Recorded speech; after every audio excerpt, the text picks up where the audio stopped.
നമസ്കാരം. ഫണ്ടർ 360 പുതിയ അധ്യായത്തിലേക്ക് സ്വാഗതം. ഇന്ന് നമ്മൾ ചർച്ച ചെയ്യാൻ പോകുന്ന വിഷയം എന്ന് വെച്ച് കഴിഞ്ഞാൽ എന്തുകൊണ്ടാണ് പല കമ്പനികൾക്കും പ്രൊമോട്ടർ സ്റ്റേക്ക് 0 ആയിരിക്കുന്നതെന്നാണ്. ഈ ഒരു സംശയം വളരെയേറെ പേർ ചോദിച്ചിരുന്നു. അപ്പോൾ അതുകൊണ്ടാണ് അതിനെക്കുറിച്ചൊരു എപ്പിസോഡ് ചെയ്യാമെന്ന് കരുതിയത്.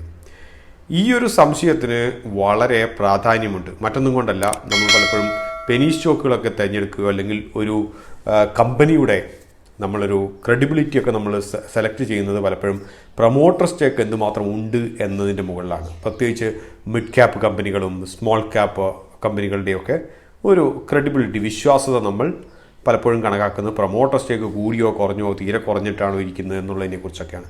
അപ്പോൾ ചില കമ്പനികൾക്ക് IEX, ICICI, HDFC, ITC മുതലായ കമ്പനികൾക്ക് പ്രൊമോട്ടർ സ്റ്റേക്ക് തന്നെ ഇല്ല. അപ്പോൾ ഇതെന്തുകൊണ്ടാണ് എന്നുള്ളൊരു സംശയം പലർക്കും ഉണ്ടാകും. കാരണം ഈ പറഞ്ഞ കമ്പനികളൊന്നും ചെറിയ കമ്പനികളോ അല്ലെങ്കിൽ വിശ്വാസ്യതയില്ലാത്ത കമ്പനികളോ അല്ല, പക്ഷേ പ്രൊമോട്ടർ സ്റ്റേക്ക് 0 ആണ്. ഇതെന്തുകൊണ്ടാണെന്ന് നമുക്ക് ഫസ്റ്റായിട്ട് അറിയണമെങ്കിൽ ആരാണ് പ്രൊമോട്ടർ, അഥവാ പ്രൊമോട്ടർ എന്ന് പറഞ്ഞിരിക്കുന്നത് എങ്ങനെയാണ് സെബി നിർവചിച്ചിരിക്കുന്നതും കൂടി അറിയണം. ഇത് നമുക്ക് 2 ആസ്പെക്ട്സ് ആണുള്ളത്.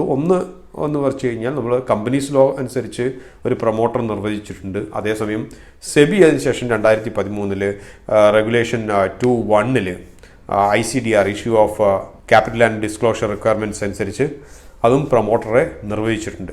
മനസ്സിലാക്കേണ്ട ഒരു കാര്യം, ഈ ഒരു പ്രൊമോട്ടറെ കുറിച്ചുള്ള നിർവചനം കുറച്ച് ചേഞ്ച് ചെയ്യാനുള്ള കുറച്ച് ഇതൊക്കെ പൈപ്പ് ലൈനിലുണ്ട്. അത് ചിലപ്പോൾ ചേഞ്ച് ചെയ്തേക്കാം. പക്ഷേ ഇന്നത്തെ നിലവാരത്തിൽ പ്രൊമോട്ടർ എന്ന് പറഞ്ഞത് നിർവചിക്കപ്പെട്ടിരിക്കുന്നത് എങ്ങനെയാണെന്ന് വെച്ച് കഴിഞ്ഞാൽ ICDR റെഗുലേഷൻ 2(1) അനുസരിച്ച് ഫിനാൻഷ്യൽ ഇൻസ്റ്റിറ്റ്യൂഷൻസോ ഷെഡ്യൂൾഡ് ബാങ്ക്സോ മറ്റ് ഫോറിൻ പോർട്ട്ഫോളിയോ ഇൻവെസ്റ്റേഴ്സോ, ഫോറിൻ പോർട്ട്ഫോളിയോ ഇൻവെസ്റ്റേഴ്സ് എന്ന് പറയുമ്പോൾ വ്യക്തികളല്ലാത്തവർ, ഇവരൊക്കെ 20% കൂടുതൽ സ്റ്റേക്ക് ഹോൾഡ് ചെയ്യുന്നുണ്ടെങ്കിൽ പോലും അവരെ ആരെയും പ്രൊമോട്ടറായിട്ട് കണക്കാക്കുന്നില്ല.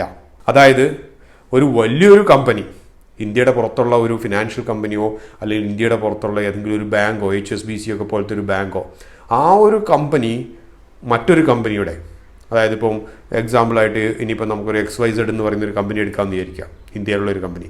ആ കമ്പനിയുടെ 80% ഹോൾഡ് ചെയ്യുന്നുണ്ടെങ്കിൽ പോലും പ്രൊമോട്ടർ സ്റ്റേക്ക് 0 എന്നേ കാണിക്കൂ. കാരണം HSBC എന്ന് പറയുന്നത് ഒരു ധനകാര്യ സ്ഥാപനമാണ്. അപ്പോൾ ഇങ്ങനെയാണ് പ്രൊമോട്ടർ സ്റ്റേക്ക് എന്ന് പറയുന്നത് ഡിഫൈൻ ചെയ്യപ്പെട്ടിരിക്കുന്നത്. അപ്പോൾ ഇതുപോലെ ഈ ഒരു 0 പ്രൊമോട്ടർ സ്റ്റേക്ക് എന്ന് പറഞ്ഞ് കാണിക്കുന്ന പല കമ്പനികളുടെയും ഒരു നേച്ചർ ഓഫ് ഓപ്പറേഷൻ അഥവാ അഡ്മിനിസ്ട്രേറ്റീവ് പ്രോസസ്സ് എന്താണെന്ന് നമ്മൾ നോക്കിക്കഴിഞ്ഞാൽ നമുക്ക് മനസ്സിലാക്കാൻ കഴിയും. അതായത് ഒരു ബോർഡ് ഓഫ് ഗവർണൻസോ അല്ലെങ്കിൽ ഒരു പ്രൊഫഷണൽ ബോഡിയോ ആണ് ഈ പറഞ്ഞ കമ്പനികളെല്ലാം മുൻപോട്ട് നയിക്കുന്നത്. അപ്പോൾ കോമ്പറ്റൻ്റ് ആയിട്ടുള്ള ഒരു പ്രൊഫഷണൽ ബോഡിയെ സെലക്ട് ചെയ്യുന്നു, അവർ കമ്പനിയെ മുൻപോട്ട് നയിക്കുന്നു, മറ്റുള്ളവരെല്ലാവരും ഇൻവെസ്റ്റേഴ്സ് ആയിട്ടിരിക്കുന്നു. അതേസമയം ഈ ഇൻവെസ്റ്റേഴ്സിന് വോട്ടിംഗ് റൈറ്റ്സ് ഉണ്ട്, ഡിസിഷൻസ് എടുക്കാനുള്ള തീരുമാനമുണ്ട്. അതുകൊണ്ട് തന്നെ ഈ വലിയ വലിയ ഇൻവെസ്റ്റേഴ്സിൻ്റെ തീരുമാനങ്ങളാണ് ഇവയിലെല്ലാം നടപ്പാവുക. ചിതറിപ്പട്ട് കിടക്കുന്ന പബ്ലിക് അല്ല പ്രൊമോട്ടർ സ്റ്റേക്കുകൾ ഹോൾഡ് ചെയ്യുന്നത്.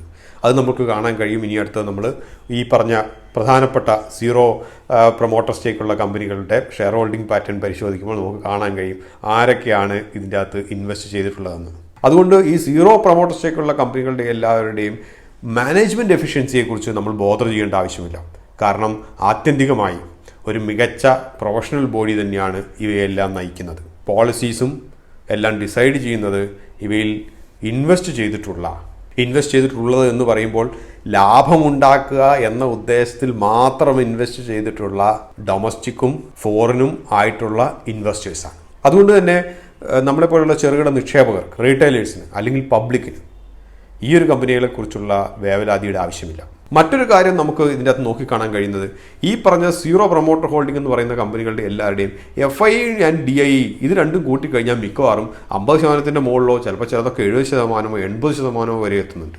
അതിൽ നിന്ന് തന്നെ നമുക്ക് മനസ്സിലാക്കാൻ കഴിയും ഇവരെല്ലാം പ്രൊമോട്ടർ എന്ന് പറയുന്ന ഒരു നിർവചനത്തിൽ പെടുന്നില്ല എന്ന് മാത്രമേ ഉള്ളൂ. പക്ഷേ പ്രാവർത്തികമായി ആലോചിക്കുമ്പോൾ അവർ തന്നെയാണ് പ്രൊമോട്ടേഴ്സ്.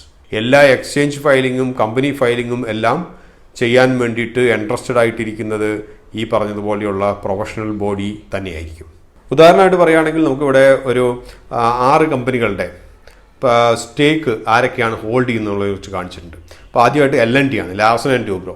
അതിൻ്റെ domestic institutional investors DI 33%, foreign institution investors 23% hold ചെയ്യുന്നുണ്ട്, ഗവൺമെൻറ് ഒരു 4%.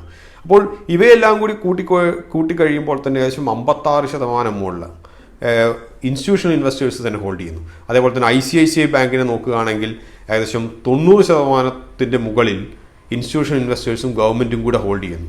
അപ്പോൾ വെറും 10% അടുത്ത് മാത്രമേ പബ്ലിക് അല്ലെങ്കിൽ റീറ്റെയിലേഴ്സിൻ്റെ കയ്യിലുള്ളൂ. HDFC ലിമിറ്റഡ്, HDFC ബാങ്ക് അല്ല, HDFC, അത് നോക്കുകയാണെങ്കിൽ ഏകദേശം 90% ഇൻസ്റ്റിറ്റ്യൂഷണൽ ഇൻവെസ്റ്റേഴ്സ് ഹോൾഡ് ചെയ്യുന്നു. അപ്പോൾ അവരുടെ തീരുമാനങ്ങളാണ് ഇവയിൽ നടപ്പാകുക. ഇവരാരും പ്രൊമോട്ടേഴ്സായി നിർവചിക്കപ്പെട്ടിട്ടില്ലെങ്കിൽ കൂടി. IEXന്റെ കേസ് നോക്കുകയാണെങ്കിൽ 60% FIയും DIയും ഹോൾഡ് ചെയ്യുന്നു. ITC ആണെങ്കിലും ഈ പറഞ്ഞ പോലെ തന്നെ ഏകദേശം 55% ഹോൾഡ് ചെയ്യുന്നു. ഫെഡറൽ ബാങ്ക് ആണെങ്കിലും 69-70% ഹോൾഡ് ചെയ്യുന്നു, FIയും DIസും കൂടി. അപ്പോൾ ഇവർക്ക് പലർക്കും 20% കൂടുതൽ ഹോൾഡിംഗ് ഉണ്ടെങ്കിൽ പോലും ഇവരാരും പ്രൊമോട്ടർ എന്ന് പറഞ്ഞ് വിളിക്കപ്പെടാൻ നിയമപ്രകാരം യോഗ്യതയില്ല എന്നുള്ളത് കൊണ്ട് മാത്രമാണ് അവർ പ്രൊമോട്ടർ എന്ന് പറയുന്ന ഒരു ലിസ്റ്റിൽ വരാത്തതും അഥവാ പ്രൊമോട്ടർ സ്റ്റേക്ക് 0 കാണപ്പെടുന്നത്. ഇനി നമുക്ക് IEXനെ കുറിച്ച് എടുക്കുകയാണെങ്കിൽ ഈ കൂട്ടത്തിൽ എനിക്ക് തോന്നുന്നത് കുറവുള്ള IEX ഒക്കെയാണെന്ന് തോന്നുന്നു. കാരണം 60% അടുത്തേ ഉള്ളൂ ഇതിൻ്റെ അകത്ത് ഇൻസ്റ്റിറ്റ്യൂഷണൽ ഹോൾഡിംഗ്. പക്ഷേ IEXനെ കുറിച്ച് എടുക്കുകയാണെങ്കിൽ നമുക്ക് മനസ്സിലാക്കാൻ പറ്റുന്ന മറ്റൊരു കാര്യം, IEXൽ ഈ റീറ്റെയിലേഴ്സ് അല്ലെങ്കിൽ നമ്മുടെ പബ്ലിക് ഹോൾഡിംഗ് എന്ന് പറയുന്നതിനുള്ളിൽ തന്നെ പവർ സെക്ടറിലുള്ള പല ഇൻസ്റ്റിറ്റ്യൂഷണൽ ഹോൾഡിങ്സും ഉണ്ട്. ഉദാഹരണമായി പറയുകയാണെങ്കിൽ IEXന്റെ പബ്ലിക് ഹോൾഡിങ്ങിനുള്ളിൽ തന്നെയുള്ള ഒരു ഇൻവെസ്റ്റ്മെൻ്റ് ആയിട്ട് വരുന്നതാണ് റൂറൽ ഇലക്ട്രിഫിക്കേഷൻ കോർപ്പറേഷൻ്റെ ഹോൾഡിങ്സ്, അദാനി പവറിൻ്റെ ഹോൾഡിങ്, അതുപോലെ ഡാൽമിയ പോലെയുള്ള ചില സിമെൻറ്റ് കമ്പനികളുടെ ഹോൾഡിംഗ്. അതായത് കണ്ടമാനം വളരെ കൂടുതൽ പവർ കൺസംഷൻ, പവർ യൂസ് ചെയ്യുന്ന പല കൺസ്യൂമേഴ്സും IEXൽ നിക്ഷേപം നടത്തിയിട്ടുണ്ട്. IEX നമ്മൾ സാധാരണയായി പറയുകയാണെങ്കിൽ ഇതൊരു 100% സ്വകാര്യ സംരംഭമാണ്. ചിലരെല്ലാം വിചാരിക്കുന്ന പോലെ ഇത് ഗവൺമെൻറ്റിൻ്റെ എന്തോ ആണെന്ന്. അതൊന്നുമല്ല. നമുക്കറിയുന്ന പോലെ ഫിനാൻഷ്യൽ ടെക്നോളജീസ് എന്ന് പറയുന്ന ഒരു ഫിൻടെക് കമ്പനി ഇപ്പോൾ 63 മൂൺസ് എന്ന പേരിൽ ആക്ച്വലി ലിസ്റ്റഡ് കമ്പനിയാണ്. അവർ തുടങ്ങിയതാണ് ബേസിക്കലി ഈ ഒരു പ്ലാറ്റ്ഫോം. പിന്നെ അത് ഇന്ത്യയിലെ തന്നെ ഏകദേശം 90-95% പവർ ട്രേഡിങ് എക്സ്ചേഞ്ച് എന്നുള്ളൊരു പ്ലാറ്റ്ഫോമായി പരിണമിച്ചു. വളരെയധികം നിക്ഷേപങ്ങൾ വന്നു. അതേപോലെ തന്നെ ICICI എന്ന് പറയുന്ന ആ ഒരു പ്രസ്ഥാനം 1955 ലോകബാങ്കിൻ്റെ ഒരു ഇനീഷ്യേറ്റീവായിട്ട് തുടങ്ങിയതാണ്. അതിനുശേഷം ഇന്ത്യയിലെ ഒരു ലിബറലൈസേഷൻ, ഉദാരവൽക്കരണം വന്നു കഴിഞ്ഞപ്പോൾ അത് ബാങ്കിങ്ങും അതേപോലെയുള്ള ഓക്സിലറി ഫിനാൻഷ്യൽ സർവീസസിൻ്റെ അകത്തൊക്കെ കയറി പല മേജേഴ്സും ഡിമേജേഴ്സും ഒക്കെ നടന്ന് ഇന്ന് കാണുന്ന ഒരു രൂപത്തിലായി. ഈ പറഞ്ഞ സീറോ പ്രൊമോട്ടർ കമ്പനികളെല്ലാവരും വലിയ കമ്പനികൾ എടുത്തു നോക്കിക്കഴിഞ്ഞാൽ നമുക്ക് മനസ്സിലാവുന്ന ഒരു കാര്യമെന്ന് വെച്ച് കഴിഞ്ഞാൽ ഇവയെല്ലാം വളരെ ശക്തമായ അടിത്തറയുള്ളതും അഥവാ ഒരു പ്രോസസ്സാണെങ്കിലും പോളിസി ആണെങ്കിലും ബിസിനസ് മോഡൽസ് ഒക്കെ ആണെങ്കിലും ഇതെല്ലാം വളരെ ശക്തമായി അവരവരുടെ മേഖലകളിൽ വളരെയധികം സാന്നിധ്യം അറിയിക്കപ്പെട്ട കമ്പനികളാണ്. ഇവയിൽ നിക്ഷേപങ്ങൾ ഈ പറഞ്ഞതുപോലെ ഫോറിൻ ഇൻവെസ്റ്റേഴ്സ് നിക്ഷേപം നടക്കുന്നത് വെറുതെ നിക്ഷേപം നടത്തി പോവുക എന്നുള്ളത് മാത്രമല്ല, അതിൻ്റെ അകത്ത് എക്സിറ്റ് ചെയ്യുക എന്നുള്ള ഉദ്ദേശത്തിലല്ല, അഥവാ കമ്പനിയെ തന്നെ സ്വന്തമാക്കുക എന്ന നിലയിലാണ് ഈ പല FIAസും പല DIAസും ഈ പറഞ്ഞ കമ്പനികളെല്ലാം നിക്ഷേപം നടത്തിയത്. പെട്ടെന്ന് എക്സിറ്റ് ചെയ്ത് മറ്റുള്ള കമ്പനികളിൽ FIAs ഇൻവെസ്റ്റ് ചെയ്തിട്ട് പുറത്തു പോകുന്ന പോലെ അത്ര എളുപ്പത്തിൽ പുറത്തു പോകുന്ന ഒരു രീതിയിലുള്ള ഒരു നിക്ഷേപമായിട്ടല്ല ഇതിനകത്തുനിന്നും കണക്കാക്കപ്പെടുന്നത്.